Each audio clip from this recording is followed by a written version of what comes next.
E aí, pessoal, sejam bem-vindos a mais uma aula Aprenda do Sanaflix. E na aula de hoje a gente vai falar um pouquinho sobre o câncer coloretal, certo? A gente vai passar sobre a definição do câncer coloretal, vamos falar sobre fisiopatologia, epidemiologia, fatores de risco e no final a gente vai falar um pouquinho sobre quadro clínico, tá certo? Então vamos lá. O câncer coloretal, ele resulta de várias mutações que vão acontecer naquele epitélio intestinal que vai levar à formação de uma célula do epitélio normal em uma célula neoplásica, em uma célula maligna. E a gente tem que essa transformação, né, essas mutações, elas podem ser ou não influenciadas por fatores ambientais, tá bom? E dentre, quando a gente fala dos tipos histológicos do câncer coloretal, a gente tem que o adenocarcinoma, ele é o principal. Ele corresponde a 95% dos casos de câncer coloretal. E geralmente esse adenocarcinoma, ele é originado através de pólipos intestinais. Pólipos que podem ser sésseis, ou seja, aqueles pólipos que não têm uma haste, ou pólipos que podem ser pediculados, que são aqueles pólipos que têm uma haste. E aquele processo de mutação vai continuar ocorrendo até a geração do carcinoma, tá certo? Até a formação do adenocarcinoma. E a gente tem que esse processo fisiopatológico, ele pode ocorrer de algumas formas. Então, o principal tipo do câncer coloretal que acontece é o câncer esporádico, que é aquele câncer que acomete geralmente indivíduos maiores do que 60 anos, geralmente é uma lesão única e não tem uma história familiar associada, tá certo? Já existe um outro tipo, que é o tipo familiar, que é aquele que existe uma herança genética, uma base genética, mas é uma herança genética sutil, tá? É uma herança que a gente não consegue estabelecer muito bem, como outro tipo que eu vou falar depois.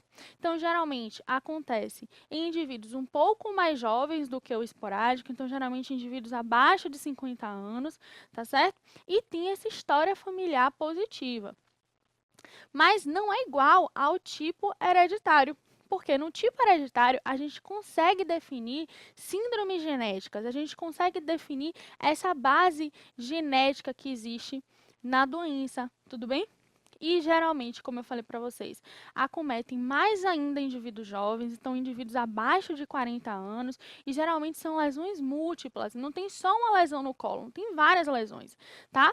E a gente tem algumas síndromes que são as mais comuns que a gente tem que saber, que é a polipose adenomatosa familiar, que é a PAF, ou então a síndrome do câncer coloretal não poliposo hereditário, que também é chamado de síndrome de Lynch, que a gente vai falar um pouquinho lá na frente, tá certo?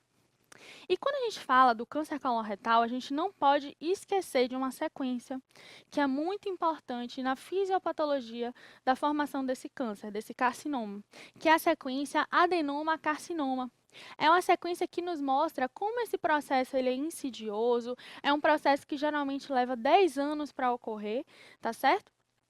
E nos mostra como que uma célula normal do intestino vai virar uma célula neoplásica, um carcinoma, tudo bem? Então, inicialmente, a primeira mutação que acontece nessa célula é a mutação do gene APC. O gene APC, que é um gene supressor de tumor, é um gene que, quando está em boa atividade, ele impede que a célula se prolifere de forma desordenada. E quando acontece essa mutação, essas células começam a se proliferar de uma forma desgovernada e vai gerar a displasia, tá certo? A displasia que nada mais é do que essas células que crescem de forma desgovernada, tudo bem? Desordenada. E como eu falei para vocês, pode ou não ter influência dos fatores ambientais. Quando a gente fala, por exemplo, do câncer esporádico, câncer coloretal esporádico, a gente tem que os fatores ambientais ganham mais importância nesse contexto. Mas quando a gente fala, por exemplo, do câncer hereditário, os fatores ambientais têm menos importância e a questão genética tem mais prevalência. Tudo bem? Então, como eu falei para vocês, voltando para a nossa sequência, a primeira mutação que ocorre é essa mutação do gene APC, que vai levar à displasia. Mas mais mutações vão ocorrer nesse processo. Vai ocorrer agora alterações da metilação do DNA, que vai levar à transformação dessa displasia no adenoma. O adenoma tipo 1 é o adenoma inicial, tá? Quando a gente fala de displasia e de adenoma, a gente não está falando de câncer. É importante que a gente saiba disso. A gente não está falando de câncer nesse momento, a gente está falando de células precursoras, são células, lesões pré-malignas, mas não são lesões malignas ainda, tá certo? Então, a gente tem que deixar isso amarradinho também.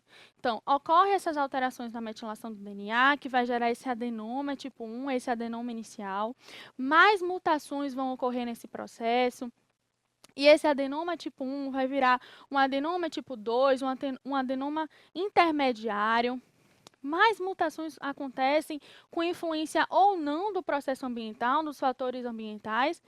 E esse adenoma tipo 2, esse adenoma intermediário, vai se transformar no adenoma tardio, que é aquele adenoma que já está querendo virar o câncer, mas ainda não é câncer, tá certo? E a última mutação que ocorre, né, é uma das mutações mais tardias que acontece nesse processo e que geralmente marca a transformação do adenoma para o carcinoma, é a mutação do gene P53, que é um gene também supressor de tumor. É um gene que, quando ele está em funcionamento, ele induz a célula à apoptose ou então a mecanismos de reparo celular quando existe uma lesão naquele DNA. Mas quando a gente muta, né, quando o gene P53 ele é mutado, esses mecanismos não ocorrem mais. Então a célula ela não consegue fazer apoptose e ela também não consegue reparar suas lesões. E isso leva ao aparecimento do carcinoma, certo? O carcinoma que inicialmente é um carcinoma in situ, tudo bem? É um carcinoma intramucoso, retido ali no território da mucosa, e que depois ele também avança. Então, esse carcinoma in situ é a fase inicial, é o estágio inicial do carcinoma, né, do câncer. É um carcinoma que ainda está só até a muscular da mucosa, ele não ultrapassa a muscular da mucosa, tudo bem? E a partir do momento que esse carcinoma, ele ultrapassa a muscular da mucosa e invade a submucosa, ele se torna um carcinoma invasor. Tá? Por que, que esse carcinoma é dito invasor quando invade a submucosa? Porque quando a gente está na mucosa, quase que não tem vasos linfáticos.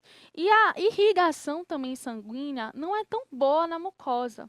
Mas quando a gente vai para a submucosa, a irrigação melhora substancialmente e começa a aparecer muitos vasos linfáticos nessa submucosa. E isso propicia que uma célulazinha neoplásica ela possa se desprender e cair nesses vasos e, consequentemente, ganhar o corpo do indivíduo, né? Então, assim, esse é o marco para a gente dizer se o carcinoma é invasor ou não. É se ele alcança a submucosa, porque aí a chance de metástase aumenta substancialmente. Tudo bem? E quando eu falei para vocês que a gente tem a importância dos vasos linfáticos e dos vasos sanguíneos nesse processo de metástase, eu já adiantei para vocês as formas de disseminação. Então, a gente já tem que uma importante forma de disseminação do câncer coloretal é a via linfática. É muito importante, tanto é muito importante que a gente começa a dizer que ele é invasor quando ele alcança uma camada do intestino, né, da parede intestinal, que tem vaso linfático. Então, a disseminação, a via linfática é muito importante, forma de disseminação do câncer coloretal. Uma outra forma que a gente tem é a via sanguínea, tudo bem? Que também é muito importante, inclusive lá na frente eu vou falar um pouco mais sobre essa irrigação e drenagem do intestino e faz a gente pensar, por exemplo, por que, que o fígado é um importante local de implante neoplásico. Então, a gente consegue explicar isso também por conta dessa disseminação sanguínea, tá? Que eu vou falar um pouco mais lá na frente. Uma outra forma de disseminação que a gente tem é a disseminação celômica, é a disseminação por cavidades. E a principal é pelo peritônio, tá certo? Então, a gente pode ter essa disseminação no peritônio, que inclusive é até comum de a gente encontrar nos pacientes, tá? E a última disseminação que a gente tem é pela continuidade. E quando a gente fala da disseminação de continuidade, a gente fala da importância dela, principalmente para o câncer retal, tá? O câncer retal, por quê? Porque o reto, ele está ali confinado na pelve. A pelve que é fechada, é uma estrutura fechada, e que o reto ele tem uma íntima relação com outros órgãos. Então, o reto ele tem íntima relação com o sistema geniturinário, o reto ele tem íntima relação com ossos, tá? Então, quando aquele câncer ele cresce através do reto, rapidamente ele consegue alcançar o sistema geniturinário ou osso, tudo bem? Então, quando a gente fala dessa forma de disseminação, a gente fala principalmente para o câncer retal, tá bom? E como eu falei para vocês, vamos lembrar um pouquinho dessa irrigação e dessa drenagem do intestino, que é importante até para a gente entender lá na frente o tratamento e também para entender quais são os possíveis locais de implante de metástase, tá certo? Então vamos lembrar rapidamente a irrigação. A gente lembra que o primeiro, na verdade, a primeira artéria que irriga essa grande porção intestinal, né, que é o intestino grosso, é a artéria mesentérica superior. Então, a artéria mesentérica superior, que vai emitir ramos, tá? E o primeiro ramo que ela emite é a artéria ileocólica. A artéria ileocólica que vai irrigar o seco, tá? O segundo ramo que essa artéria vai emitir, né, a artéria mesentérica superior, é a artéria cólica direita, que vai irrigar o cólon ascendente e uma parte ali da flexura hepática, tá bom? Depois ela emite seu terceiro ramo, que é a artéria cólica média, que vai ser responsável pela boa parte da irrigação do cólon transverso, tá? E aí, basicamente, acaba a sua função. Depois daí, a gente tem que pular para a artéria mesentérica inferior.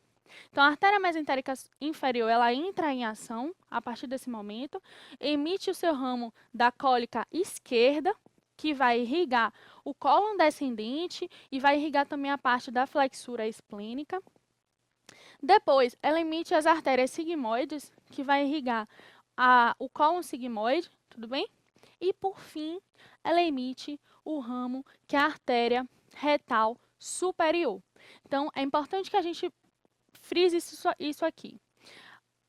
A parte superior do reto, né? Ele é irrigado pela veia mesentérica inferior, tá certo? Já a parte média e inferior do reto é irrigado pela artéria ilíaca, diretamente ou indiretamente, tudo bem? Isso é importante quando a gente vai falar da drenagem. E outra coisa importante que eu tenho que frisar aqui para vocês é que, como a gente tem porções diferentes sendo irrigadas de formas diferentes, a gente consegue fazer ressecções diferentes também. Então, por exemplo, lá na parte do tratamento, se a gente tem uma lesão que acomete ali no meio do cólon ascendente, a gente precisa ressecar todo o cólon se o restante do cólon estiver livre de lesões? Não. A gente pode ressecar só o cólon ascendente, só o cólon direito. A gente pode fazer uma colectomia direita e resolver o problema do paciente. Tá certo? Então, a gente consegue fazer isso justamente por conta dessa irrigação, que é dividida nas diferentes porções. Tudo bem? E outra coisa importante que eu tenho para falar para vocês é que existem algumas regiões que eles chamam de ser regiões divisoras de água, que são regiões que a irrigação é um pouco mais frágil. Então, por exemplo, a flexura esplênica é uma região considerada divisora de água, porque é uma região em que a irrigação é um pouco mais fraca. É uma região que tanto a cólica média quanto a cólica esquerda irriga, mas ao mesmo tempo não irriga. Então, é uma região que tem duas irrigações, mas apesar disso, a irrigação é um pouco mais frágil, tá certo? Então, por que eu estou falando isso para vocês? Porque na hora que for fazer a ressecção, o cirurgião, lá quando for fazer a ressecção, por exemplo, de um câncer que esteja acometendo essa região, ele tem que ter cuidado. Cuidado para não isquemiar o restante do cólon que for permanecer no paciente, tá certo? Então, isso é importante lembrar dessa região divisória de água para o momento do tratamento cirúrgico, tá bom? E agora a gente passa para o outro lado da moeda, que é o lado da drenagem. Quando a gente fala da drenagem, depois de ter falado da irrigação, é muito mais fácil, porque a drenagem, ela segue o mesmo padrão da irrigação. Tem uma veia para cada artéria. Então, assim, a gente tem que o seco e o cólon direito, ele vai ser irrigado para a veia mesentérica superior, vai ser drenado, desculpa, para a veia mesentérica superior e, consequentemente, para a veia porta. A gente tem que o cólon transverso também vai ser drenado para a veia mesentérica superior e, consequentemente, para a veia porta. O cólon descendente, sigmoide e reto superior vai ser drenado para a veia mesentérica inferior e, consequentemente, também para a veia porta. Mas, se a gente lembrar que a irrigação no cólon médio e inferior são diferentes, a gente vai lembrar que a drenagem do cólon médio e inferior é para a veia cava e não para a veia porta. Tudo bem? Isso é muito importante, pessoal. Sabe por quê? Por dois motivos. Eu vou explicar aqui para vocês. Primeiro, por que o fígado é um importante local de implante de neoplasia de células neoplásicas do câncer coloretal? Por isso, porque a principal drenagem do intestino grosso é via veia porta. E como é via veia porta, também é via hepática. Então, consequentemente, a chance de uma célula neoplásica que se desprendeu do câncer primário atingir o fígado, o primeiro local que ela atinge é o fígado. Então, é muito mais fácil que ela se implante lá no fígado, tá? E outra coisa importante que a gente tem que pensar nessa drenagem é o seguinte. Como eu falei para vocês, o reto médio e o reto inferior, a drenagem é via cava, não é via veia porta. Então, nesse contexto, o fígado ainda é um importante local de metástase, mas o pulmão, ele já ganha um pouco mais de visibilidade como um possível local de implante neoplásico quando a gente fala de reto médio inferior, porque a nossa drenagem não é mais pela porta, é pela veia cava. Tá certo? Então, isso são alguns nuances que eu queria deixar claro aqui para vocês por conta dessa alteração da drenagem, que é muito importante. Tá certo? E aí, quando a gente fala do câncer coloretal, a gente tem algumas formas de encontrar eles, algumas lesões que a gente encontra. E as principais lesões do câncer coloretal que a gente tem são duas. A primeira, que é a lesão polipoide, que é muito mais comum do lado direito do intestino, por exemplo. A gente encontra ela muito mais no cólon direito do que no esquerdo. E uma outra lesão muito comum de câncer coloretal é a lesão anular. A lesão anular, que é muito mais comum do outro lado, do lado esquerdo do cólon. E essa lesão anular, ela faz uma condição de constrição do local. E isso leva a consequências obstrutivas. Então, assim, se a gente já tem um cólon esquerdo que tem um diâmetro já reduzido comparado com o direito, e uma lesão anular que causa uma condição obstrutiva, a chance de obstruir esse cólon é muito maior, tá certo? Então, a gente tem que lembrar dessa condição, que a lesão anular pode predispor a uma lesão obstrutiva, tudo bem? E que ela é mais comum do lado esquerdo, tá certo? E a epidemiologia? Algumas coisas eu já falei para vocês aqui, a gente já sabe. Então, por exemplo, a gente já sabe que o câncer coloretal é muito mais comum em idosos. É muito mais comum em indivíduos acima de 60 anos, né?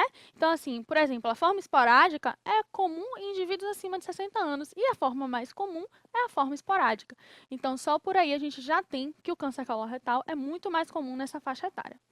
Depois, uma outra coisa importante é que, geralmente, acomete mais homens do que mulheres, tá certo? Tem essa predileção pelos homens do que pelas mulheres. Uma outra coisa importante são as síndromes genéticas. Eu já falei isso também para vocês. A gente tem a forma hereditária do câncer coloretal, né? Que são fatores predisponentes para o câncer coloretal, que é muito importante, que a gente vai falar um pouco mais lá na frente. Uma outra coisa importante de fator de risco para o câncer coloretal é a dieta e a obesidade, né? Então, por exemplo, no câncer esporádico, esse fator de risco aí, dieta e obesidade, ganha importância imensa, imensa. Então, assim, a gente sabe que dietas pobre em fibras e rica em carne vermelha, rica em carboidrato, aumenta a predisposição para o câncer coloretal, tá certo? E a obesidade é uma condição, é uma consequência, na verdade, da dieta. Então, a dieta que é pobre em fibras, rica em carne vermelha, rica em carboidrato, vai fazer o indivíduo obeso e, consequentemente, predispõe também ao câncer coloretal, certo? Um outro fator de risco, dois outros fatores de risco, na verdade, importantes para o câncer coloretal é o etilismo e o tabagismo, tá certo?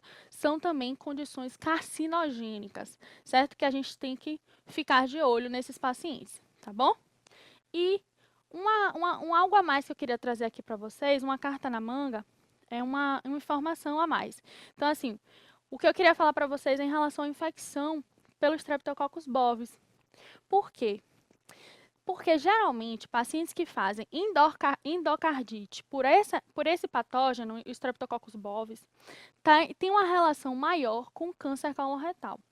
Então, a gente não sabe muito bem como é que funciona essa fisiopatologia, mas a gente sabe que os pacientes que dão entrada, por exemplo, na emergência com endocardite, quando a gente faz hemocultura e isola esse micro-organismo, geralmente está relacionado com o câncer coloretal prévio.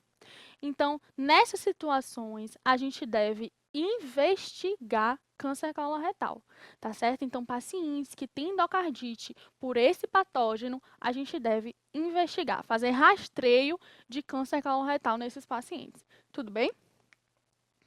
E como eu falei para vocês, as síndromes genéticas, elas são importantes fatores de risco para o câncer coloretal. E a gente vai falar aqui de duas que são muito importantes. Então, a primeira que a gente vai falar é a polipose adenomatosa familiar, que é a PAF, né? Que é muito comum nesse contexto de síndrome genética, que é uma doença autossômica dominante, tudo bem? Geralmente leva a lesões múltiplas no cólon, tá? E existem duas variantes dessa condição, da PAF, que é a variante Gardner e a variante Turcot. A variante Gardner é a associação do câncer coloretal com câncer de tecido mole. E uma forma que eu usei para gravar essa associação é lembrando do livro Gartner, tá? Que é um livro de histologia. Quando a gente lembra Gartner e Gardner, a gente lembra que o Gardner tem associação com doenças de tecido mole, que é associação com o livro de histologia que eu faço, tá? E a segunda variante é a síndrome de Turcot. A síndrome de Turcot é a associação do câncer coloretal com tumores do sistema nervoso central, principalmente o meduloblastoma. E qual é a associação que eu fiz para lembrar dessas variações? O Turcot, o T de tubo neural. Então, T de tubo neural faz a gente lembrar em sistema nervoso central. E aí você lembra que Turcot tem relação do câncer coloretal com tumores do sistema nervoso central, tá certo? Principalmente o meduloblastoma, tá bom? E aqui eu trouxe um videozinho para vocês, deixa eu ativar o vídeo, mostrando como é essa PAF na colonoscopia. Observem, pessoal, o que eu falei para vocês. Quantas lesões existem nesse colo? São muitas lesões. Geralmente as síndromes hereditárias são assim, são várias lesões. Não é uma lesão única como na esporádica, são várias lesões, tá certo? Então eu queria deixar isso bem marcadinho para vocês, essa quantidade de lesão, tudo bem? E quando a gente fala de síndrome hereditária, a gente tem que frisar uma coisa que é muito importante, que é o rastreio, tá? São condições que levam ao aparecimento do câncer coloretal em indivíduos mais jovens, indivíduos abaixo de 40 anos. São condições bem estabelecidas, então a gente tem que fazer um rastreio na família, tudo bem? Então, como é que a gente vai fazer esse rastreio do PAF? A gente vai fazer uma colonoscopia anual, tá? A partir dos 10, 12 anos, tudo bem? E quando a gente fala de síndromes hereditárias, como eu falei para vocês, podem existir outros cânceres associados que não só o câncer coloretal. Então a gente tenta rastrear também esses locais mais prevalentes e fáceis de a gente conseguir rastrear. Então, além da colonoscopia anual a partir dos 10, 12 anos, a gente vai fazer também uma endoscopia digestiva alta a cada 1 a 3 anos, a partir dos 20 e 25 anos. Tudo bem? E uma outra condição que a gente vai rastrear é a tireoide. A gente vai fazer um exame anual de tireoide nesses pacientes, tá certo? Então, basicamente, é esse o rastreio que a gente faz na PAF. Pulando para o outro lado da síndrome, uma outra síndrome que a gente tem que conhecer, a síndrome genética, que é o câncer coloretal não poliposo hereditário, que também é chamado de síndrome de Lynch, tá? Também é uma síndrome genética autossômica dominante, tudo bem? Mas geralmente leva a lesões mais concentradas do lado direito do cólon, então em região de seco e cólon ascendente, tá? Nesse contexto é um pouquinho diferente da PAF, que geralmente leva a lesões bem disseminadas. Aqui a gente vê uma predileção pelo lado direito do cólon, tá bom? E a síndrome de Lynch, ela é subdividida em 2 subgrupos. A gente tem a síndrome de Lynch tipo 1, que é aquela em que o indivíduo ele tem uma predisposição a desenvolver apenas o câncer coloretal, certo? E a síndrome de Lynch tipo 2, que é aquela que o indivíduo tem predisposição para desenvolver outros tipos de câncer além do câncer coloretal. Então, por exemplo, cânceres ginecológicos, como de ovário e de endométrio, a gente vai ver, inclusive, que é uma forma de rastreio para a gente nessa síndrome, de tão importante que é. Então, câncer ginecológico, principalmente ovário e endométrio, também pode ter câncer gástrico, câncer de delgado, de hepatobiliar, né, via hepática, via biliar. A gente também vai ter de próstata, de pelve e de uretra. Tudo bem? Desculpa, de ureter. Então, é importante que a gente tenha em mente a imensidão dessa síndrome, como que ela pode atingir outros locais, para que a gente também possa rastrear esses outros locais. Tudo bem? Mas antes de falar de rastreio para vocês, eu queria falar do diagnóstico dessa síndrome de Lynch. A gente tem os critérios de Amsterdã, que são os critérios que é composto por 4 itens e que a gente usa para dar o diagnóstico da síndrome de Lynch. E tem que ter esses 4 itens para a gente dar o diagnóstico, tá certo? Não é ter um ou outro, é ter os 4 para a gente dar o diagnóstico. Então, o primeiro item que a gente tem é que o indivíduo ele tem que ter o câncer coloretal ou outro câncer associado com a síndrome, diagnosticado histologicamente, tá certo? Em pelo menos 3 familiares e que um desses familiares seja parente de primeiro grau dos outros, tá bom? O nosso segundo item que a gente tem é que pelo menos um indivíduo tenha sido acometido pelo câncer coloretal com idade inferior a 50 anos, tá? O terceiro item que a gente tem é que o câncer coloretal tem que envolver pelo menos 2 gerações.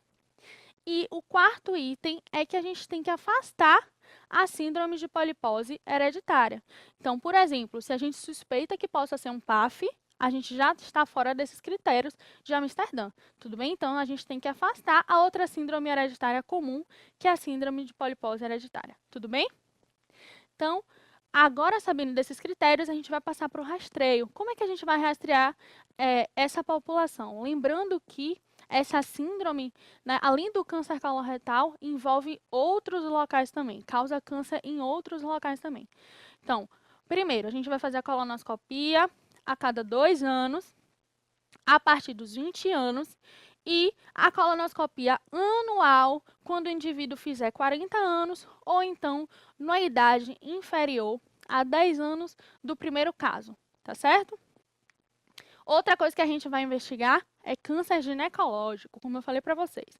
Então, a gente tem que fazer exame pélvico, ultrassom transvaginal e uma biópsia de endométrio. Então, a gente vai fazer a cada 1 ou 2 anos nas mulheres, a partir dos 25, 35 anos, tudo bem? E outro local que a gente tem que investigar é sistema urinário. Então, a gente vai fazer uma ultrassom e a gente vai fazer o exame de urina, né, o sumário de urina, a cada 1 a 2 anos, a partir dos 30 ou 35 anos. Tudo bem? Então, a gente tem que rastrear dessa forma a população que está que tem uma predisposição a desenvolver a síndrome de Lynch. Tudo bem? E já que a gente está falando de rastreio, a gente não pode deixar de lembrar o principal rastreio que a gente tem, que é o rastreio do câncer esporádico, que é o mais comum na nossa população. Quem trabalha nos PSFs, nos nossos estágios, nos ambulatórios, a gente encontra muito isso e a gente tem que fazer isso, inclusive.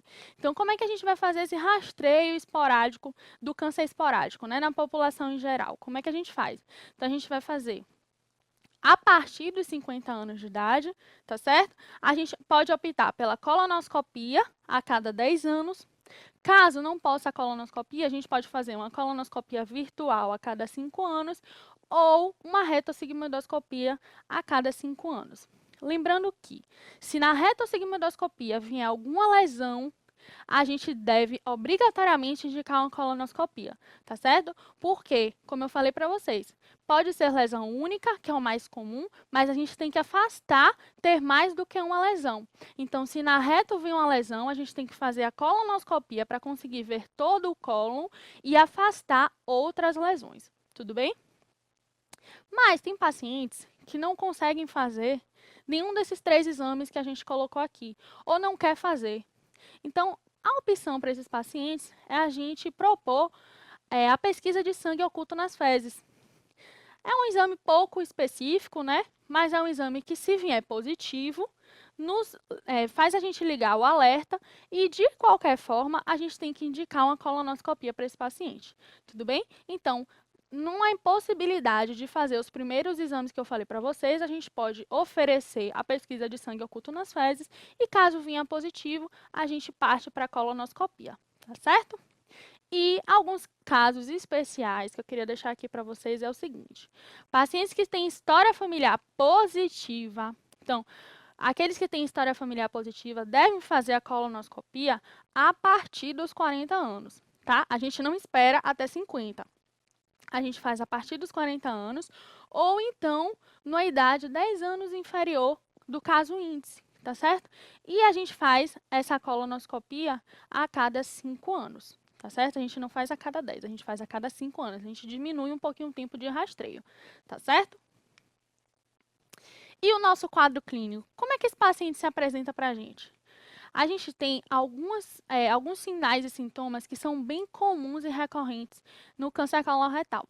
Então, o primeiro é a alteração do hábito intestinal. Os pacientes eles reclamam muito dessa condição na vigência do câncer coloretal, que pode ser uma alteração tanto para mais quanto para menos. Então, o paciente ele pode falar de obstipação, o paciente pode ter diarreia, tá certo? Ou, inclusive, ter momentos de diarreia e momentos de obstipação, tá? Intercalado esses períodos, tá bom? Uma outra condição importante no quadro clínico é a perda ponderal. Isso é muito importante mesmo, pessoal, a perda ponderal, ainda mais quando a gente fala de um paciente masculino, idoso, que chega para você com queixa de alteração do hábito intestinal e perda ponderal. É óbvio que a gente não pode tirar esse possível diagnóstico diferencial do câncer coloretal, tá certo? Então, sempre quando vocês estiverem conversando com o paciente, que vocês estejam suspeitando, questionem perda ponderal, tá certo? Porque é um importante dado do quadro clínico, tudo bem? Uma outra alteração que esse paciente pode ter, que é muito comum, é a dor abdominal, certo? Então, a dor abdominal que o paciente pode ter, inclusive, geralmente é uma dor até inespecífica. Às vezes ela se localiza, mas não necessariamente, tá certo? E o nosso quarto fator, que é muito comum no quadro clínico, é uma anemia. Então, como eu falei para vocês, lembra o exame de perda de sangue nas fezes? Então, às vezes o paciente está tendo perda oculta nas fezes e a gente só descobre quando vai fazer um exame laboratorial. Então, você pede um hemograma do paciente, está lá, uma anemia. Aí você começa a investigar esse paciente e descobre que ele tem um câncer coloretal, tá certo? Então, isso é bem importante. Mas essas 4 condições, elas são extremamente importantes, só que elas podem ser um pouco mais prevalentes dependendo do local da lesão. Então, vamos deixar aqui isso amarradinho. Por exemplo, se o câncer ele se desenvolve do lado direito do cólon, por exemplo, a gente tem que, geralmente, não é o 100%, certo, pessoal? Mas geralmente os pacientes eles apresentam sintomas de sangramento intestinal e, consequentemente, anemia, tá certo? E também diarreia. A diarreia é mais comum do lado direito do que do lado esquerdo do cólon, tá certo? Então, geralmente, o câncer que está do lado direito do cólon, ele se apresenta muito mais com sangramento, com anemia e com a diarreia, tá bom? Já quando a gente passa para o lado esquerdo, a gente fala do contrário da diarreia, a gente fala de obstipação ou de períodos de alternância. Geralmente, os pacientes têm essa alteração do hábito intestinal muito mais comum em obstipação ou período de alternância entre diarreia e obstipação. Diarreia e obstipação, tá certo? E quando a gente fala do câncer retal, a lesão retal apenas, a gente tem que os sintomas mais importantes é a hematoquesia, ou a enterorragia e a constipação, tá certo? Por um fator obstrutivo mesmo. E aí, quando a gente fala de câncer retal, eu queria deixar uma coisa bem frisada aqui para vocês. Às vezes a gente faz o exame físico do paciente focando apenas no exame abdominal do paciente. Mas é importantíssimo que os pacientes que chegam com essa queixa para a gente e que a gente suspeite de câncer coloretal, a gente faça o exame proctológico do paciente, tá certo? Então, vamos fazer a inspeção do ânus do paciente, vamos fazer uma anoscopia do paciente, vamos fazer um toque retal, porque às vezes, com esse básico exame, a gente já consegue ter muitas evidências do que pode estar acontecendo com o paciente. Então, às vezes, você consegue ver a lesão ou você consegue tocar a lesão. Então, assim, eu queria deixar bem marcadinho aqui para vocês não esquecerem do exame proctológico, tá certo? Faça uma anoscopia no seu paciente, faça um toque retal, faça a visualização do ânus para a gente poder afastar condições bem visíveis, tá certo? Óbvias. Então, o paciente que chega com essas alterações, às vezes você faz o exame e você já consegue esclarecer bastante o seu diagnóstico. Tudo bem? E é isso, pessoal. Para finalizar, vamos só marcar os pontos mais importantes da aula. Então, eu quero que vocês não esqueçam da sequência adenoma-carcinoma. É uma sequência importante que nos fala como a evolução do câncer coloretal é uma evolução insidiosa, que pode durar até 10 anos, tá certo? É uma evolução que ocorre mutações genéticas progressivas até a formação do câncer, tá certo? Uma outra coisa importante que eu queria que vocês marcassem é essas síndromes hereditárias, principalmente a PAF e a síndrome de Lynch, como a gente falou aqui, e as formas de rastreio, tudo bem? Uma outra condição que eu quero que vocês lembrem é o rastreamento do câncer esporádico. Na verdade, eu acho que é o mais importante. Por quê? Porque é isso que a gente vai fazer na nossa prática. Geralmente, os pacientes não têm uma síndrome hereditária, mas são pacientes idosos, acima de 50 anos, que a gente vai pegar no PSF, que a gente vai pegar nas nossas práticas ambulatoriais. Então, a gente tem que lembrar que isso é uma prática que a gente tem que ter, tudo bem? O rastreio do câncer coloretal, se o paciente tiver indicação. Tá bom? E no final, eu quero que vocês lembrem do quadro clínico. O quadro clínico é importante, então, um paciente idoso, masculino, que tem uma perda ponderal, chega com queixas de alteração de hábito intestinal ou sangramento intestinal, a gente tem que ligar muito alerta, pessoal, para esse possível diagnóstico diferencial, tá certo? Que é o câncer coloretal e investigar adequadamente, tá bom? Então é isso que eu tinha para passar para vocês. Espero que vocês tenham gostado da aula e até ao próximo vídeo.